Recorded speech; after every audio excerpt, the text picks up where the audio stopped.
Welcome to the next session today. I don't believe there's any specific announcements I'm supposed to make as I look over to... Yes, there is a specific announcement I'm supposed to make. There's a lightning talk sign-up sheet downstairs at the registration desk. If you would like to give a lightning talk, please go sign up there. I hope you enjoyed the lightning talks yesterday. I'm sure we'll have a lot of fun with them today. So, we have 3 great talks lined up, and the first is by Ronan Lamy, who will be telling us about PyPy. So let's please welcome him.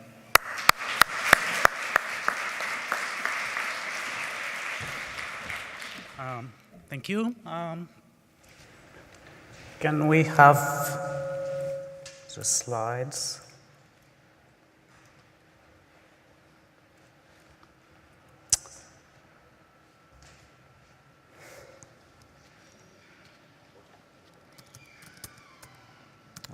Sorry for the little hiccup. Here we are. I'm Ronan. I've been part of the PyPy project for 4 years. And I work on PyPy, by which I mean that PyPy is my day job, which is cool. Today I will try to describe the state of PyPy. As titles go, it's a bit vague, so I have these 4 questions I'll try to answer. So first, what's PyPy and what does it do? How does it work? Second, the current state is a result of its history, so I'll have a look at how PyPy evolved. Third, give you some pointers regarding what you can do with it as it is right now. And finally, give you an idea of what we are working on and what you will be able to do with PyPy in the future. So first, let's define PyPy. If you go to pypy.org, you will see that PyPy is a fast, compliant alternative implementation of the Python language. But I prefer a quote by Guido van Rossum, who said, if you want your code magically to run faster, you should probably just use PyPy. So our goal in PyPy is to magically run your code faster. We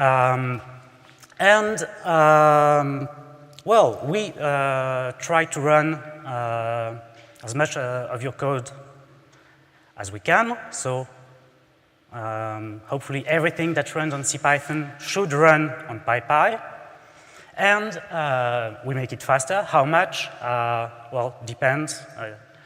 If you look at our benchmarks, we are 7.6 times faster.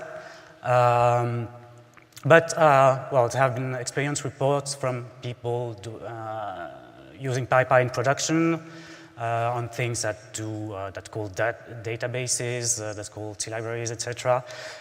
And they have a speed up that's between 1.5 times to 2, perhaps even 3 times.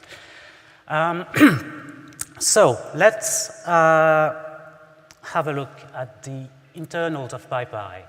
To understand how PyPy works, I think you should first have an idea of how an interpreter in general works, and specifically how CPython works.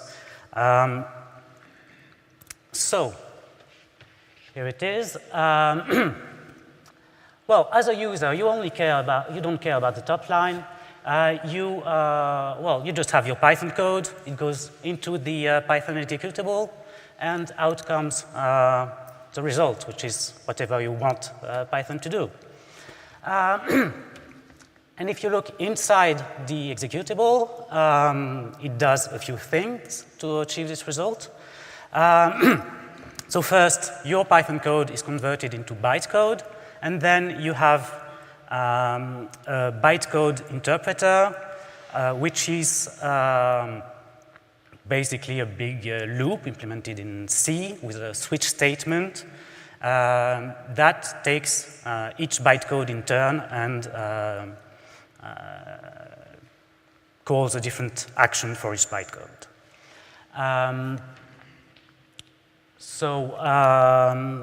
That's the view of a Python user, but how does this Python executable come about?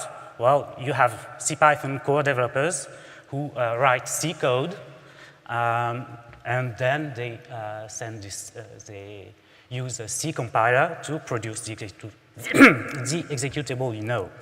Well, PyPy is rather the same.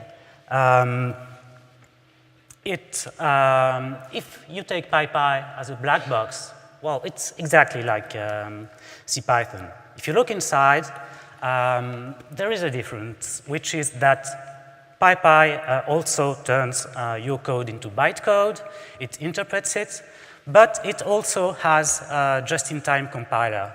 And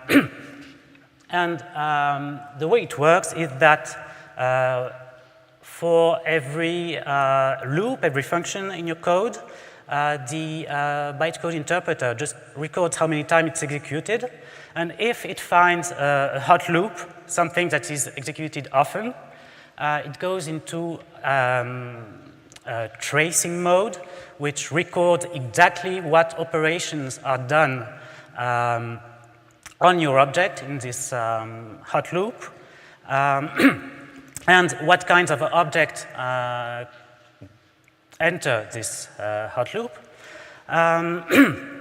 And it can optimize these operations and optimize them down to machine code, which can be very fast. For instance, if in your Python code you say A plus B, in the interpreter you will have NAD opcode, which actually does rather complicated things.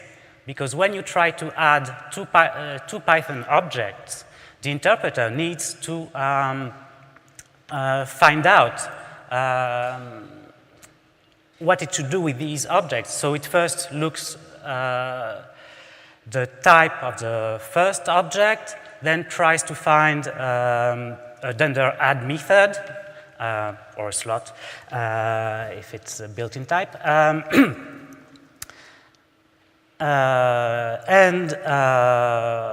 Well, and sometimes you have double dispatch, it gets even more complicated.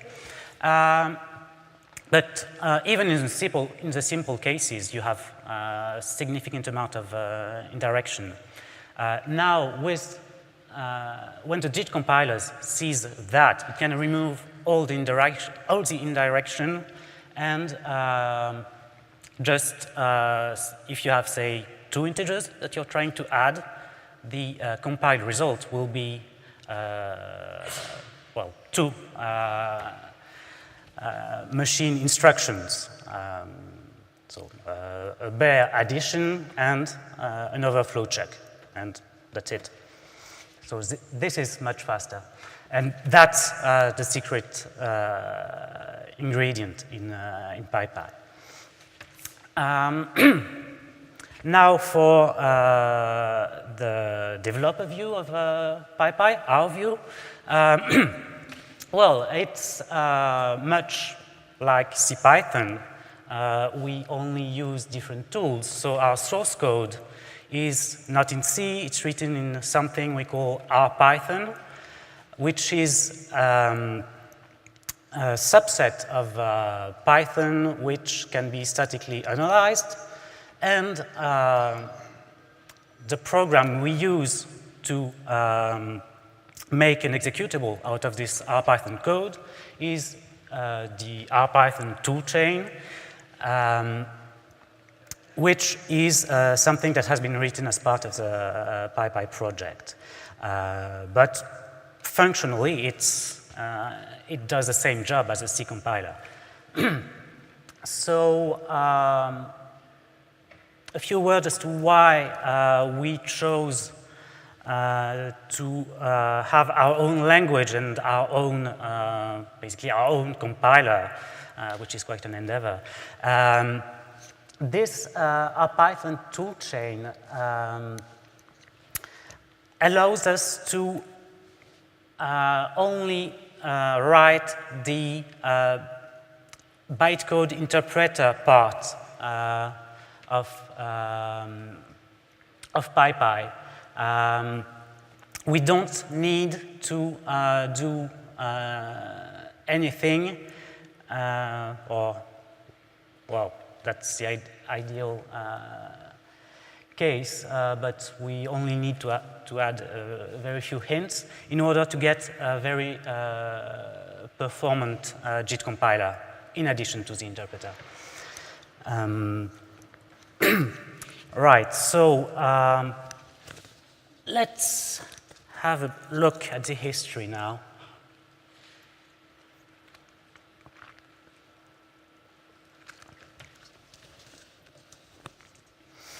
The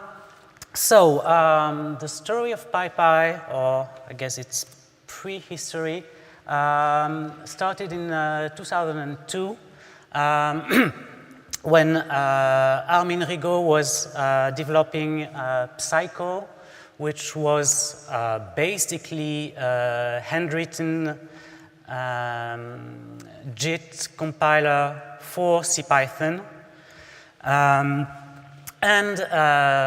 Well, he found it hard to maintain his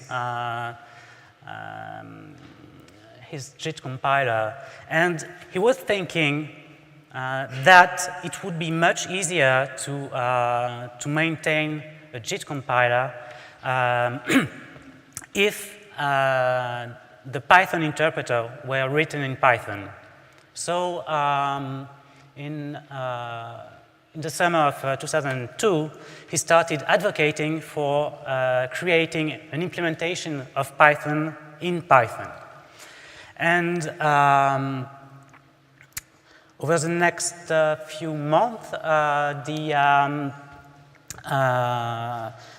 the idea found some followers, and in early 2003, Holger Krekel announced the creation of a new mailing list to work on what he called the Minimal Python project. And the early founders were, in addition to Holger, Christian Tismer and Armin.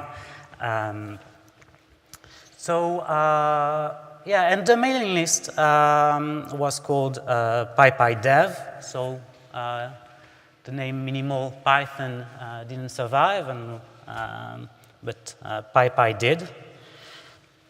And the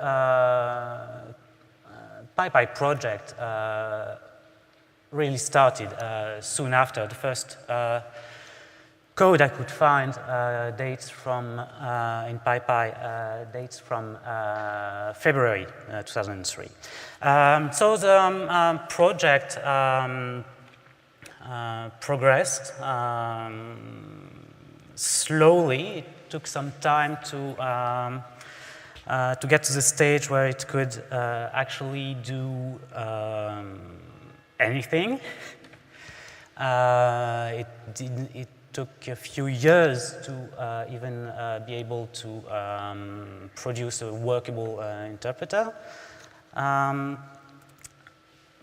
But from 2004 to 2007, there was a large grant from the EU to work on PyPy. It helped PyPy a lot. But it also produced a lot of reports, which means that most of the documentation you can find today still is from that period. Yeah, and there were a lot of ideas that were tried. Most of them were discarded. but that still produced the basis for the RPython toolchain as it exists now. After that, progress stalled a bit for a couple years, then took off again around 2009. There was actually another round of EU funding, this one more focused and more restricted to working on the JIT. And so the first, well, no, not the first, the fifth attempt to create a JIT for PyPy succeeded in August 2009, so more than 6 years after the beginning of the project. But after that, things accelerated. In March 2010 was the first release of PyPy that was actually faster than CPython. And yeah, speed progressed quite rapidly in those years. In 2011 was the first release that supports Python 2.7, so the current version of Python 2. So it's been 5 years now that we are working on the same feature set in PyPy. And in 2011 as well, we started work on Python 3.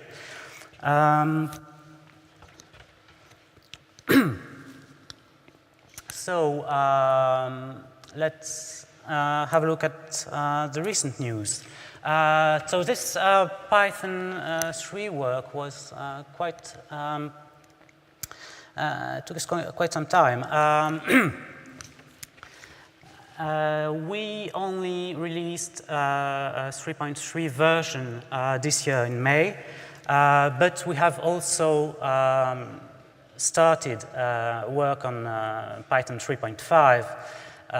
We had a Summer of Code student working on it. But the big news for Python 3 support is that we got a grant from the Mozilla Foundation to work on Python 3.5, which means that we will, I guess, about 4 of us will be able to work more or less full-time for the next year to improve Python 3 support. So we should see great progress quite rapidly. And to complete the roundup of recent news, the most recent release of PyPy 2 is 5.4.1, just 2 weeks ago. And that's it for the history.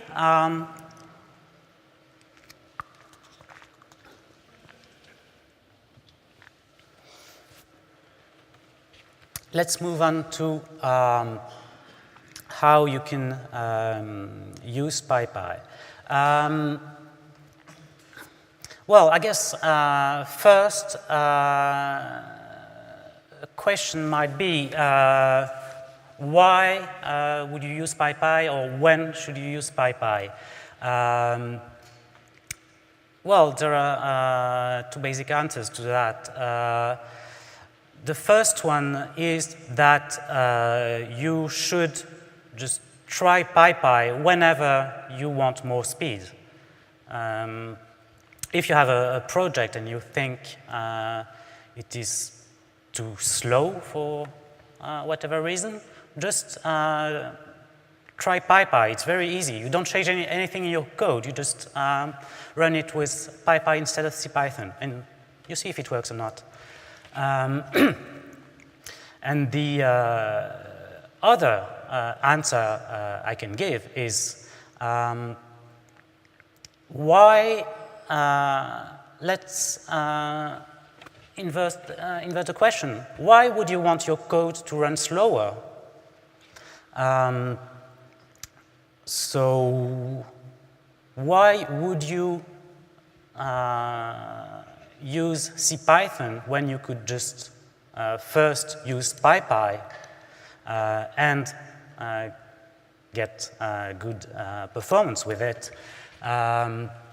And only when you encounter a problem, only when you know you need CPython for some compatibility reason, fall back to CPython. So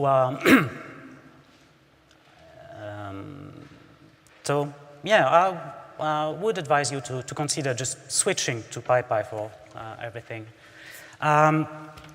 Anyway, how do you use PyPy? Well, first you need to install it, which you can do, well, from the usual channels, either the package manager or the official binaries. Just make sure you use a recent version of PyPy, since we move quite fast. And there is another option, which is the portable PyPy distribution, which works on pretty much all Linux distributions. Then, once you have PyPy installed, well, the first thing to do is to use a virtual env.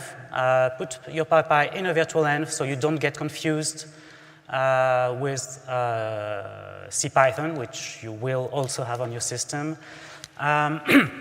And after that, there are, well, there is one main incompatibility with CPython you need to be aware of. And that is the fact that PyPy is garbage collected. It doesn't use ref counting like CPython does, which means that when you delete an object, it does not get destroyed immediately. It gets destroyed at some later point. This means that you can't rely on dunder-del method being run at the time you expect it to run. It also means that things like files, sockets, need to be explicitly closed every time. So otherwise you will, if you do it with CPython, if you create a file object inside a function in CPython, it will be automatically destroyed at the end of the function. But if you do that with PyPy and you don't close it explicitly, it will remain open until the file object is collected, which can be a long time after. And you can run out of file descriptors that way. So don't do that. Use with blocks to open files. We have added in the last release an option. So PyPy -x track resources, which is basically a backport of the resource warning mechanism in Python 3, if you know what it is. So it will tell you if you forgot to close a file or a socket. Now, once your code runs on PyPy, there are a few things you should know to use PyPy to the maximum of its potential. Since PyPy has a JIT, so when you have code that is JITted, the function calls are inlined, and that means that whenever you have a hot loop, the function calls are completely free. And And that means that you don't have to play tricks with performance like you sometimes do on CPython. You don't need to manually inline things for performance. It's fine to have functions that do very small things. Also, our objects, our instances are optimized in the sense that they look like they have a dictionary that holds all the attributes, but the implementation inside behaves like a C struct. So instance access can be very fast, is very fast. And this is still dynamic. It works even if you add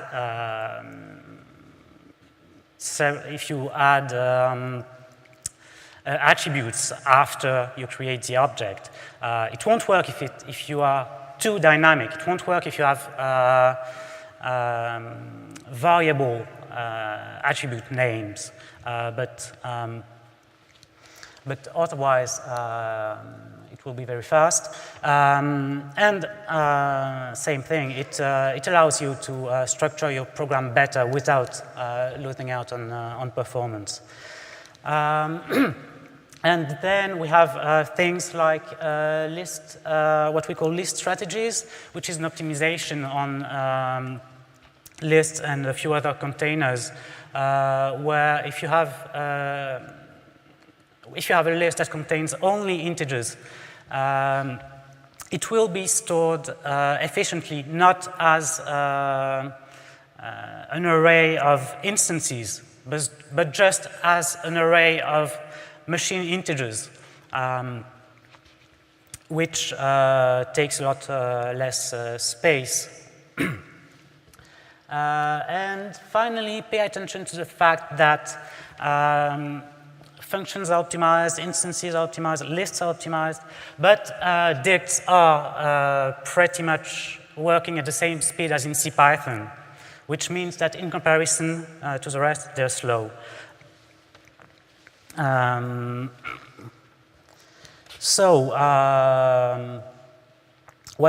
you try to optimize, you should always benchmark your code.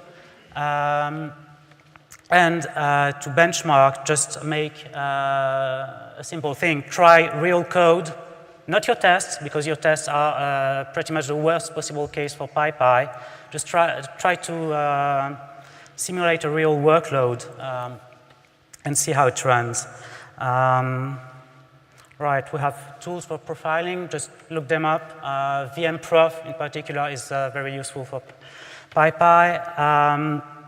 Now, what I discussed was basically only for pure Python code. For C extensions, it's a bit more difficult. It used to be more difficult. But we have made progress. So first, remember that with PyPy, you don't need to use C for performance. PyPy is fast enough, and if you try to speed up PyPy code by writing C, you will most probably make it actually slower. But then, if you want to wrap an existing library, use CFFI, which is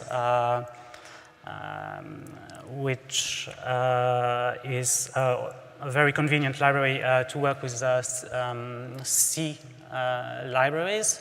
It works on CPython as well, and it's very fast on PyPy. If you have a C extension that is already written, what do you do? I mean, there are very nice C extensions in Python, like NumPy, Pillow, or LXML. Until now, you haven't been able to use these, specifically not NumPy. But we have made progress on that front. We have cpyext, which is an emulation layer for the C API of CPython.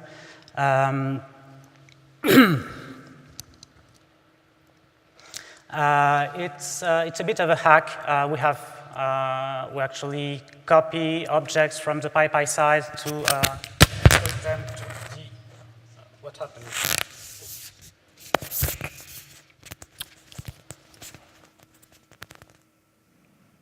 Can you hear me? Yep. Sorry. So yeah, it's a bit of a hack. We duplicate the objects, but still it kind of works. We have things to work around, like the fact that CPython uses ref counting, that the C API is a bit annoying because it exposes internal details of the CPython interpreter, but well, it's just work for us. And then there are the people who who basically abuse the CPython API, who, for instance, rely on a specific reference number of references to an object to do things, which is not something we could possibly emulate on PyPy, and it's not even correct on CPython because your reference count can be influenced by many things. Like if you are debugging, it's different. If you have an exception raised in the same function, it will be different. So the solution for that is, is to change libraries that do that. It's, I guess, a job for you rather than for us. Try your favorite library with the latest PyPy and see why it breaks. Finally, some words about Python 3. We've been working in Python 3 for a long time.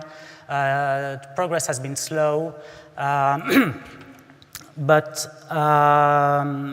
we have a release of Python 3.3, which was done in May. All the work until now has been funded by the community, by people like you who enabled us to get paid for developing Python 3 support. Well, thank you. The 3.3 branch will probably be closed soon because we are now mostly working on 3.5. As I said, we got a grant from Mozilla to work on it. We have made a plan for the next year, which is made up of 4 milestones. First one being interpreted changes like the addition of async and await, the changes to unpacking, and a lot of other things that changed between 3.3 and 3.5. Second milestone will be to get the C API working well. And by working well, I mean that our goal is to have at least NumPy running on PyPy 3. And this is quite achievable. We are not far from being able to run all of NumPy on PyPy 2. We only have 28 failures out of 6,000 in the NumPy test suite. Yeah, support for NumPy in PyPy 2 will happen soon, and in PyPy 3 we will need to do quite some work, but we have the funding to do that work. Third milestone will be to we need to do some work on some standard library modules that are implemented in C, in CPython, and we have our own implementations in PyPy, and that will need work as well, particularly in SSL, where the security situation has not been audited very well, so we need to do that. And finally, the fourth milestone will be to get PyPy 3 to the same level of performance as PyPy 2. So to reach the stage where PyPy 3 is, let's say, 7 times faster than CPython 3. Which, yeah, because right now it's less, and also we can't even quote a number because we don't have full benchmarking infrastructure for Python 3, so that needs work as well. This is what we'll be doing for the next year, I guess.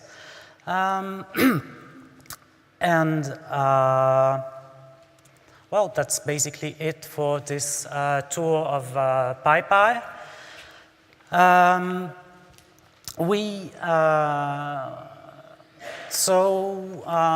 Things to remember, that we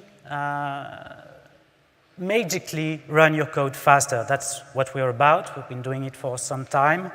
And, well, I hope this talk has made it a bit less magic.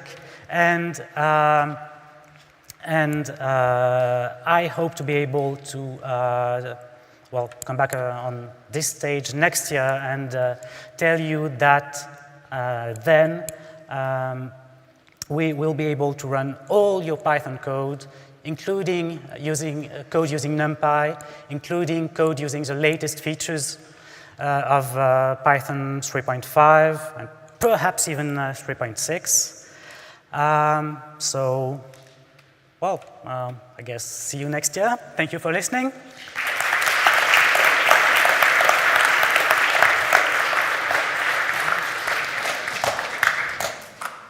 Right, we have some time for questions. So if you have a question, please queue up at the microphone. Go ahead. I have a question. 2 questions, really. The first one is, do you have an idea of when 3.5 support will be released? I know you've just got your funding from Mozilla now. I don't really know. Yeah. I think the final result of, I mean, the program, the work program I've showed should take us about a year. We may release something before that. Yeah, I can't really say, but It's either, I'd say, between 6 months and a year for a 3.5 release. Second question, what's your story around supporting running on ARM processors at the moment? Sorry? ARM processors? ARM is supported, yes. Cool. It's been supported for quite some time, thanks to the Raspberry Pi Foundation. Okay. I'll just thank you and the others for all the work you do in the project. Thank you very much. You mentioned one of the tasks for this year to be to make changes to the interpreter to support the new async and wait keywords in Yes. Python 3.5 and so on. How big a problem is that for you guys? How much impact is that going to have on the design of the interpreter?